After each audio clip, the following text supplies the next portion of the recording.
How I stood up to my family and saved my holidays. The holidays had always been a mix of joy and exhaustion for me. Growing up, Christmas was a magical time filled with laughter, love, and family traditions. But as the years went on, that magic seemed to dull under the weight of my family's ever-growing expectations.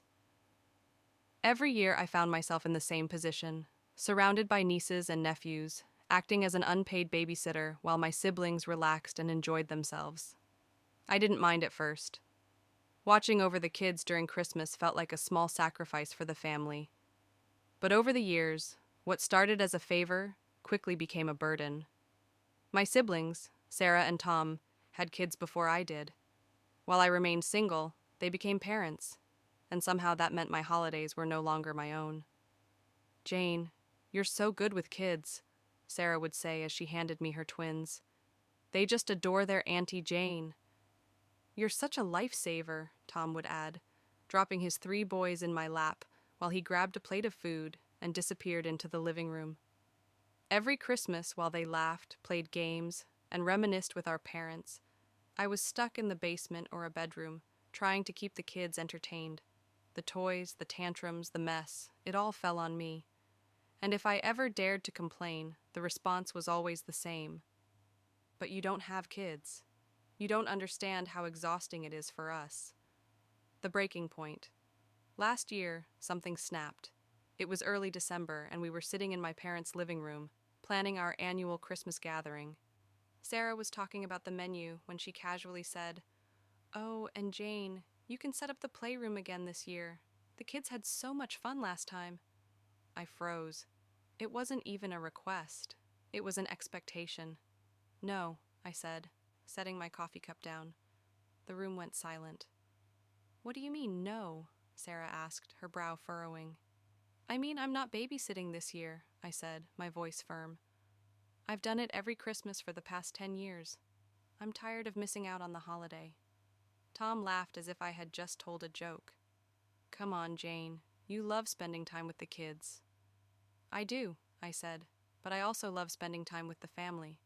And I never get to do that because I'm always stuck watching your kids."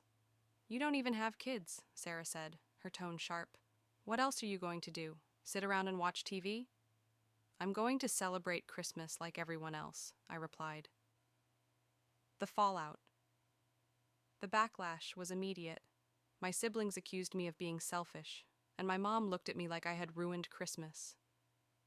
"Jane, Christmas is about family," she said. "Exactly," I countered. "And that means everyone pitching in, not just me." For weeks, I received guilt trips from all sides. Sarah texted me photos of her twins, saying how much they'd miss me. Tom called to lecture me about the importance of family traditions. Even my mom tried to convince me to change my mind. "It's just one day," she said. "Can't you put the family first?" But I stood my ground.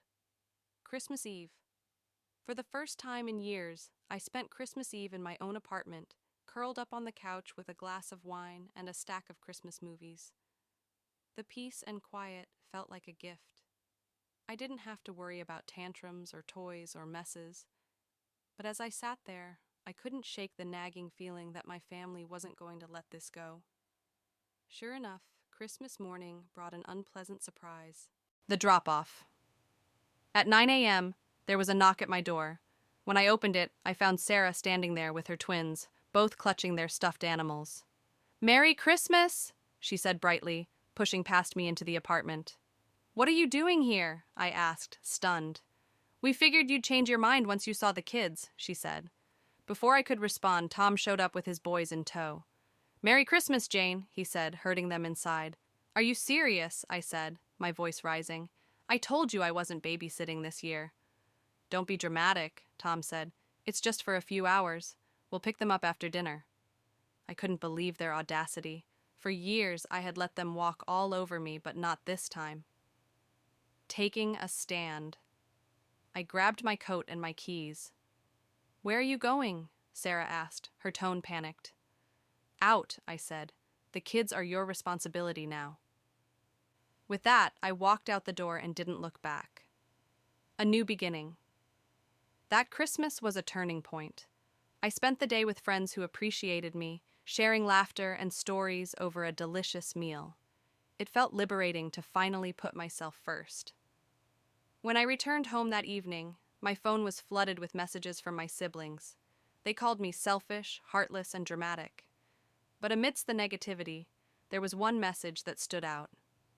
Mom, I'm sorry we've been taking you for granted. Let's talk soon. The following week, I sat down with my family and explained how their actions had made me feel. To my surprise, they listened. Sarah and Tom apologized, admitting they had taken advantage of me for years. This year, we're doing things differently. Everyone is pitching in, and we've even hired a babysitter for the kids. For the first time in a long time, I'm actually looking forward to Christmas. For years, Jane's Christmas was spent babysitting her nieces and nephews while her family enjoyed the festivities without her. But last year, she finally decided enough was enough. Faced with backlash, guilt trips, and unexpected surprises, Jane stood her ground and reclaimed the holiday season for herself. This is a heartwarming story about setting boundaries, finding self-worth, and learning the true meaning of family and celebration.